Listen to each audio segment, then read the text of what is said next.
بسم الله الرحمن الرحيم. ياسين والقرآن الحكيم إنك لمن المرسلين على صراط مستقيم تنزيل العزيز الرحيم لتنذر قوما ما أنذر آباؤهم فهم غافلون لقد حق القول على أكثرهم فهم لا يؤمنون إنا جعلنا في أعناقهم أغلالا فهي إلى الأذقان فهم مقمحون وجعلنا من بين أيديهم سدا ومن خلفهم سدا فأغشيناهم فهم لا يبصرون وسواء عليهم أأنذرتهم أم لم تنذرهم لا يؤمنون إنما تنذر من اتبع الذكر وخشي الرحمن بالغيب فبشره بمغفرة وأجر كريم إنا نحن نحيي الموتى ونكتب ما قدموا وآثارهم وكل شيء أحصيناه في إمام مبين واضرب لهم مثلا أصحاب القرية إذ جاءها المرسلون إذ أرسلنا إليهم 2 فكذبوهما فعززنا بثالث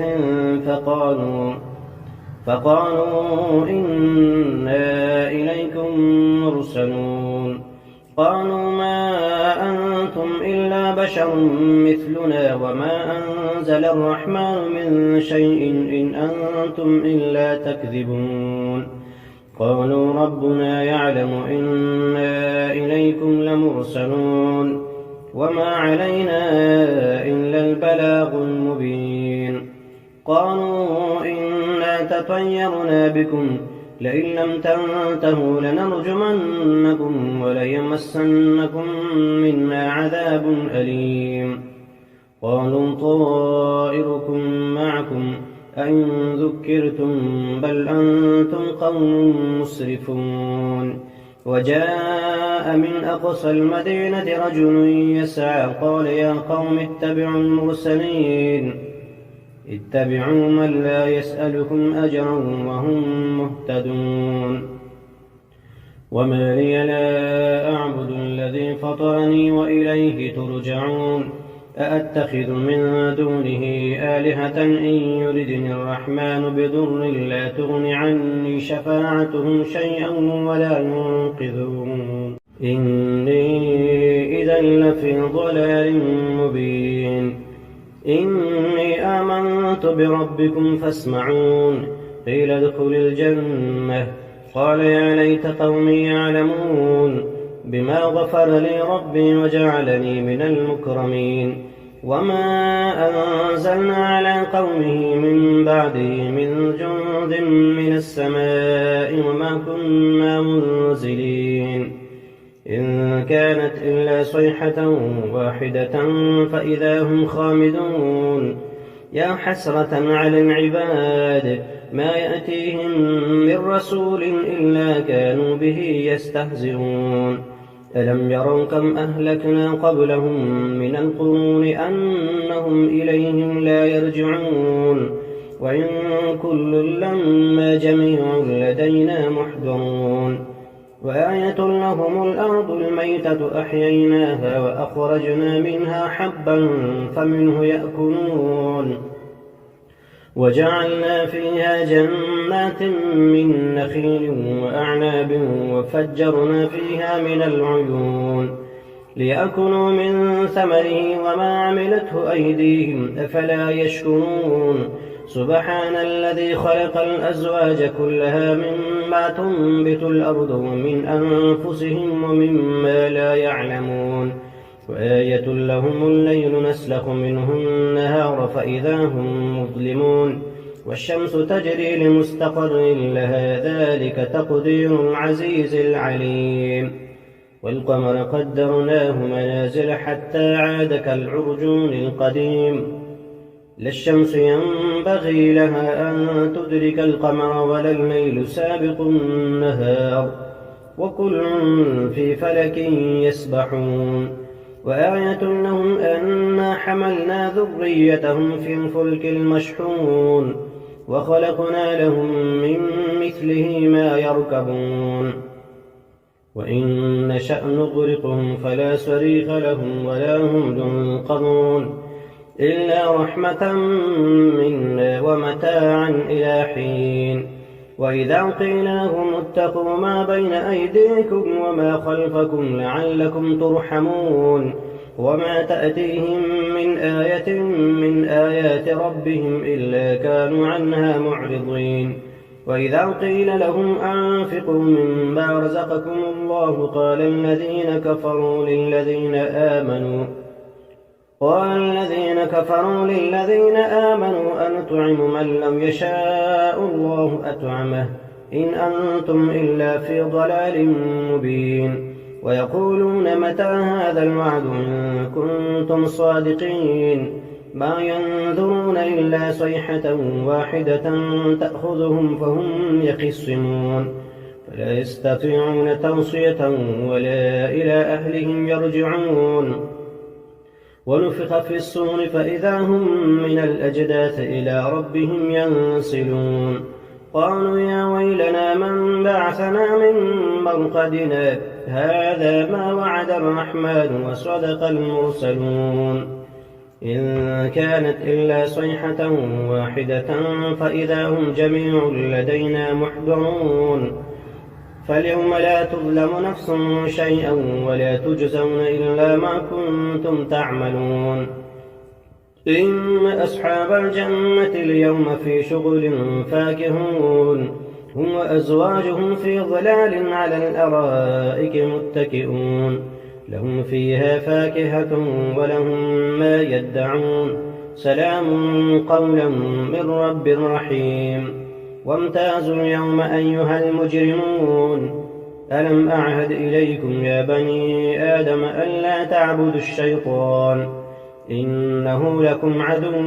مبين وأن اعبدوني هذا صراط مستقيم ولقد أضل منكم جبلا كثيرا أفلم تكونوا تعقلون هذه جهنم التي كنتم توعدون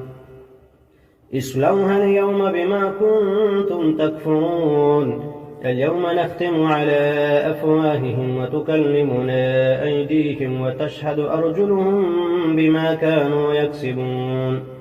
ولو نشاء لطمسنا على أعينهم فاستبقوا الصراط فأنى يبصرون ولو نشاء لمسخناهم على مكانتهم فما استطاعوا مضيا ولا يرجعون ومن نعمره ننكسه في الخلق أفلا يعقلون وما علمناه الشعر وما ينبغي له إن هو إلا ذكر وقرآن مبين لينذر من كان حيا ويحق القول على الكافرين أولم يروا أنا خلقنا لهم مما عملت أيدينا أنعاما فهم لها مالكون وذللناها لهم فمنها ركوبهم ومنها يأكلون ولهم فيها منافع ومشارب أفلا يشكرون واتخذوا من دون الله آلهة لعلهم ينصرون لا يستطيعون نصرهم وهم لهم جند محضرون فلا يحزنك قولهم إنا نعلم ما يسرون وما يعلنون أولم ير الإنسان أنا خلقناه من نطفة فإذا هو خصيم مبين وضرب لنا مثلا ونسي خلقه قال من يحيي العظام وهي رميم قل يحييها الذي أنشأها أول مرة وهو بكل خلق عليم الذي جعل لكم من الشجر الأخضر نارا فإذا أنتم منه توقدون أوليس الذي خلق السماوات والأرض بقادر على أن يخلق مثلهم بلى وهو الخلاق العليم إنما أمره إذا أراد شيئا أن يقول له كن فيكون. فسبحان الذي بيده ملكوت كل شيء وإليه ترجعون. بسم الله الرحمن الرحيم. الحمد لله الذي أنزل على عبده الكتاب ولم يجعل له عوجا قيما لينذر بأسا شديدا من لدنه ويبشر المؤمنين الذين يعملون الصالحات أن لهم أجرا حسنا ماكثين فيه أبدا وينذر الذين قالوا اتخذ الله ولدا ما لهم به من علم ولا لآبائهم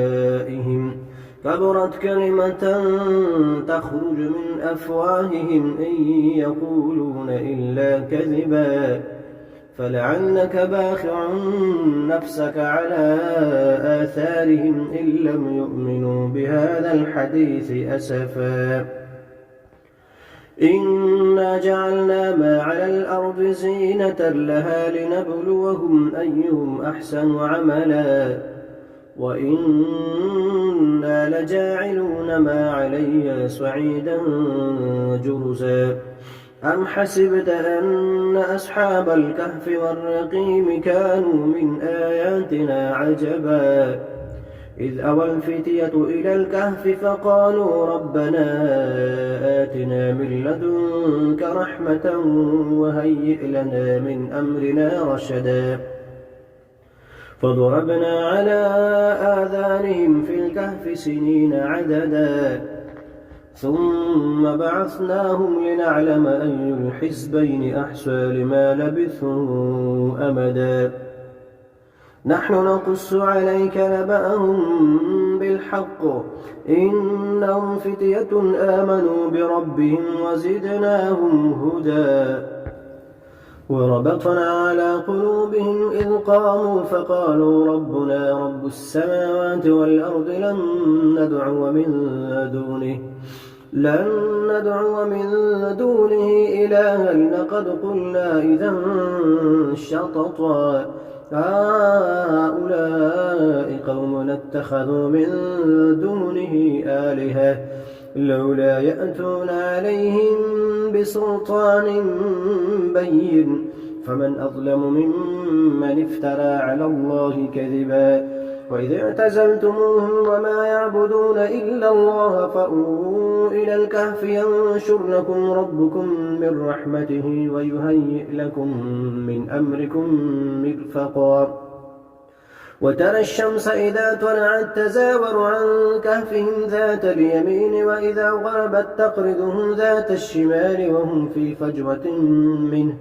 ذلك من آيات الله من يهد الله فهو المهتد ومن يضلل فلن تجد له وليا مرشدا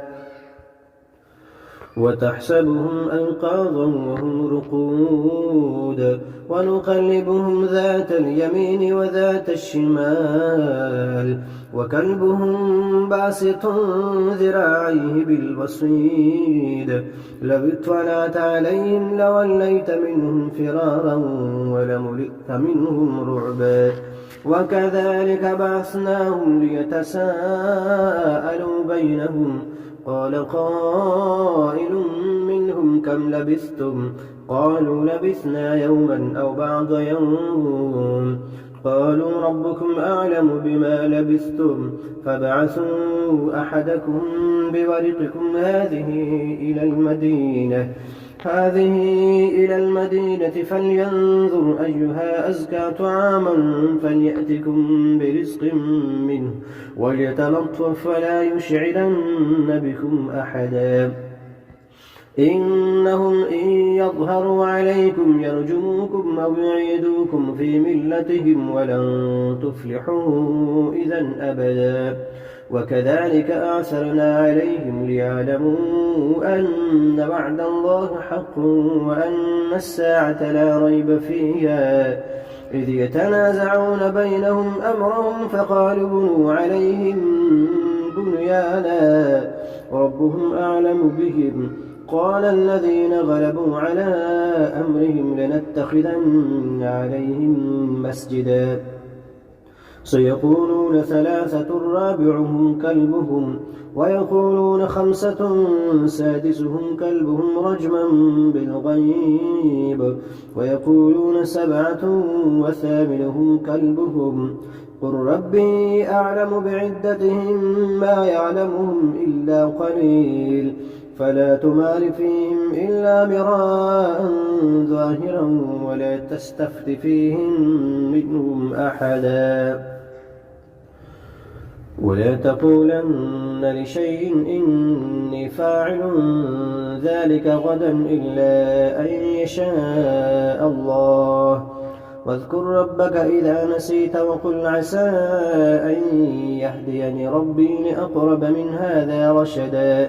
ولبثوا في كهفهم 300 سنين وازدادوا 9 قل الله أعلم بما لبثوا له غيب السماوات والأرض أبصر به وأسمع ما لهم من دونه من ولي ولا يشرك في حكمه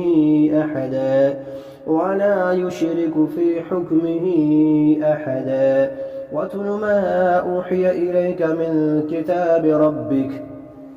لا مبدل لكلماته ولن تجد من دونه ملتحدا. واصبر نفسك مع الذين يدعون ربهم بالغداة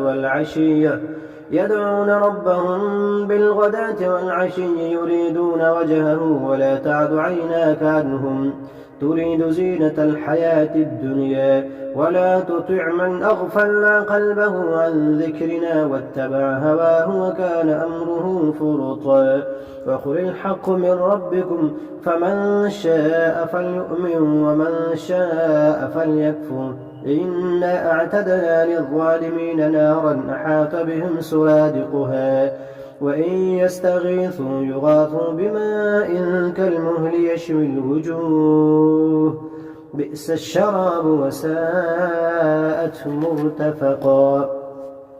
إن الذين آمنوا وعملوا الصالحات إنا لا نضيع أجر من أحسن عملا أولئك لهم جنات عدن تجري من تحتهم الأنهار يحلون فيها من أسابر من ذهب ويلبسون ثيابا خضرا من سندس واستبرق متكئين فيها على الأرائك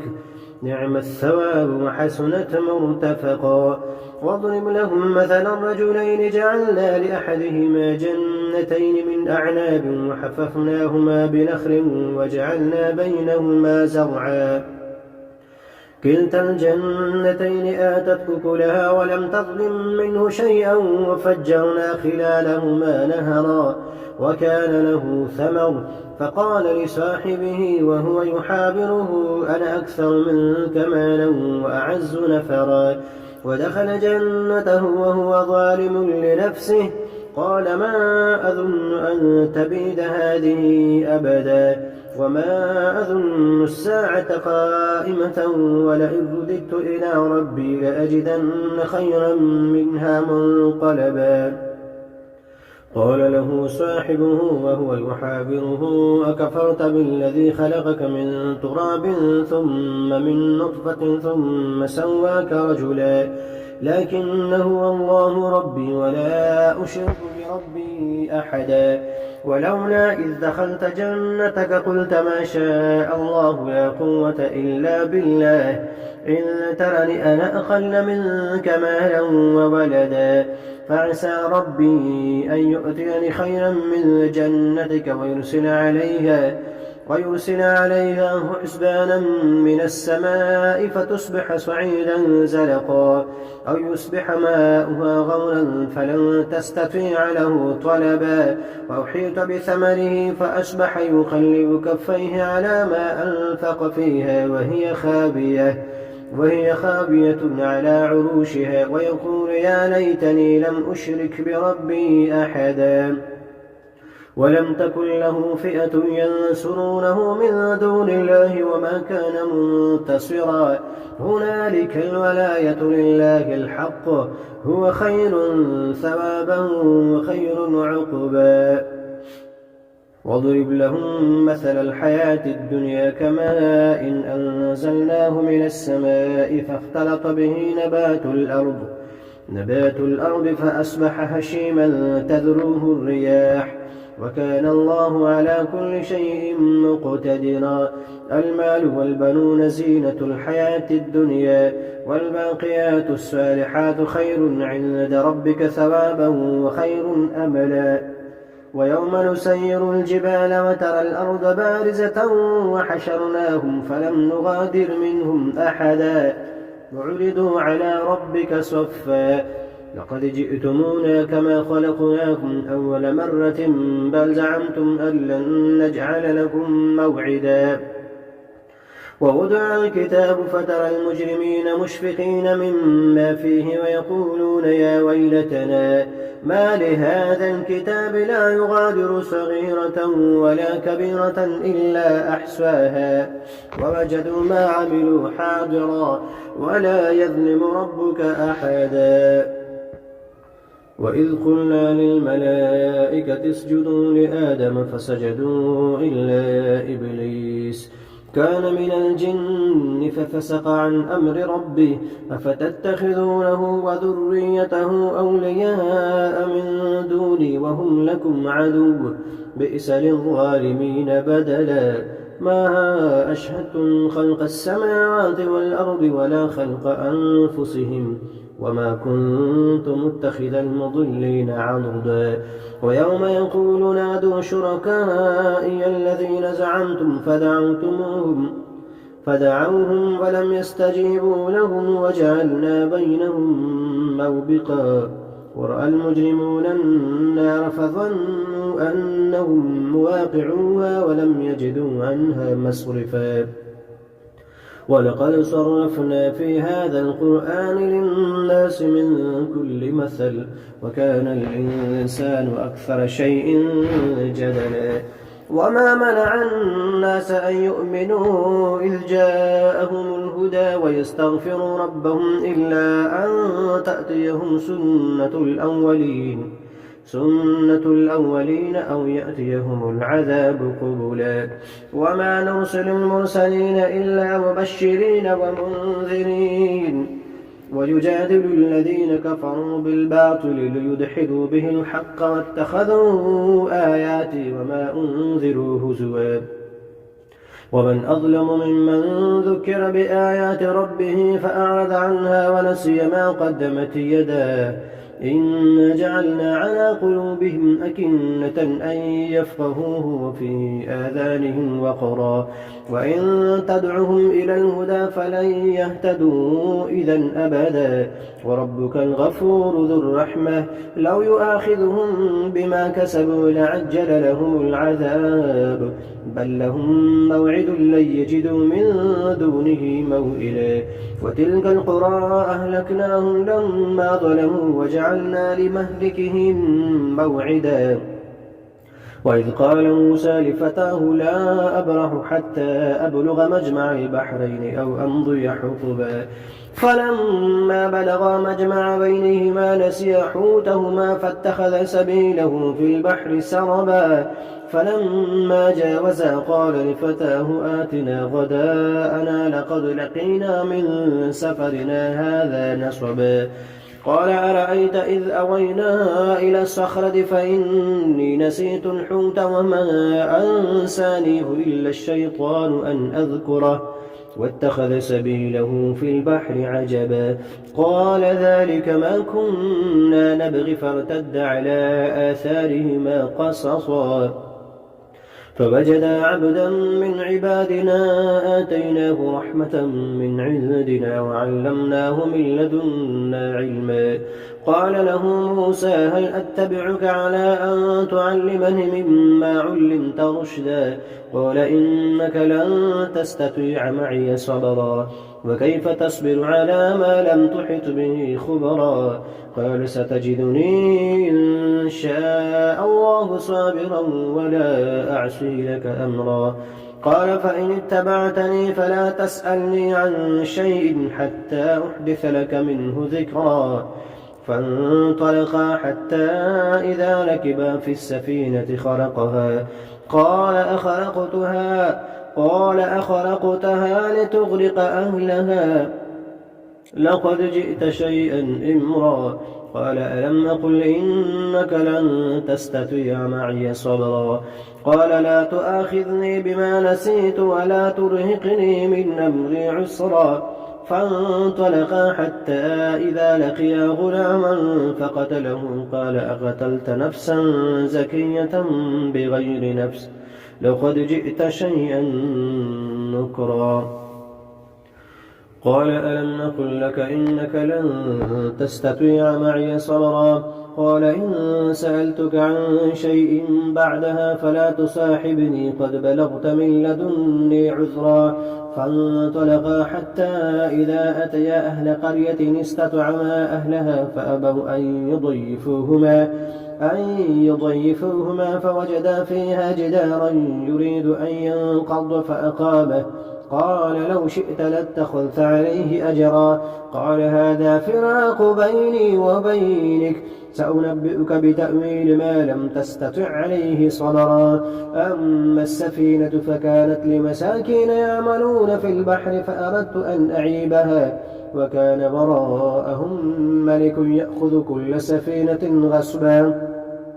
وأما الغلام فكان أبواه مؤمنين فخشينا أن يرهقهما طغيانا وكفرا فأردنا أن يبدلهما ربهما خيرا منه زكاة وأقرب رحما. وأما الجدار فكان لغلامين يتيمين في المدينة وكان تحته كنز لهما وكان أبوهما صالحا فأراد ربك أن يبلغا أشدهما ويستخرجا كنزهما رحمة من ربك وما فعلته عن أمري ذلك تأويل ما لم تستطع عليه صبرا. ويسألونك عن ذي القرنين قل سأتلو عليكم منه ذكرا. إنا مكنا له في الأرض وآتيناه من كل شيء سببا فأتبع سببا حتى إذا بلغ مغرب الشمس وجدها تغرب في عين حمئة ووجد عندها قوما.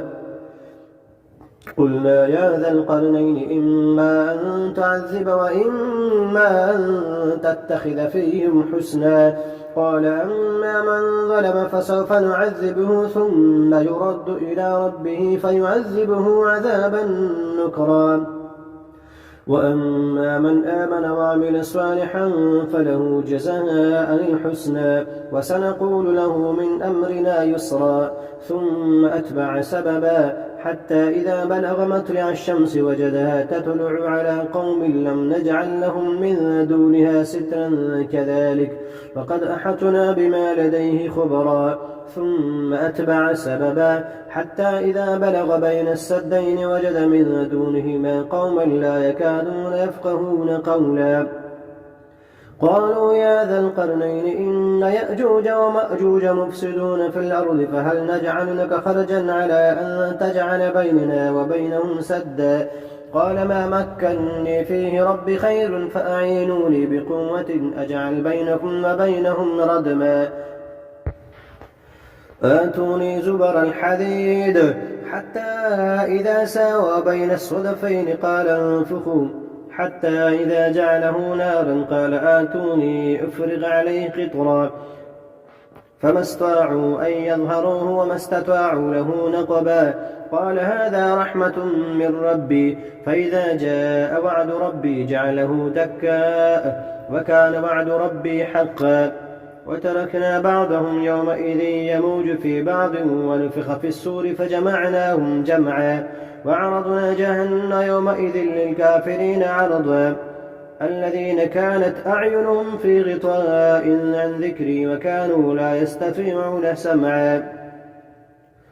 أفحسب الذين كفروا أن يتخذوا عبادي من دوني أولياء إنا أعتدنا للكافرين نزلا قل هل ننبئكم بالأخسرين أعمالا الذين ضل سعيهم في الحياة الدنيا وهم يحسبون أنهم يحسنون صنعا أولئك الذين كفروا بآيات ربهم ولقائه فحبطت أعمالهم فلا نقيم لهم يوم القيامة وزنا إن الذين آمنوا ذلك جزاؤهم جهنم بما كفروا واتخذوا آياتي ورسلي هزوا إن الذين آمنوا وعملوا الصالحات كانت لهم جنات الفردوس نزلا خالدين فيها لا يبغون عنها حولا قل لو كان البحر مدادا لكلمات ربي لنفد البحر قبل أن تنفد كلمات ربي ولو جئنا بمثله مددا قل إنما أنا بشر مثلكم يوحى إلي أنما إلهكم إله واحد فمن كان يرجو لقاء ربه فليعمل عملا صالحا ولا يشرك بعبادة ربه أحدا.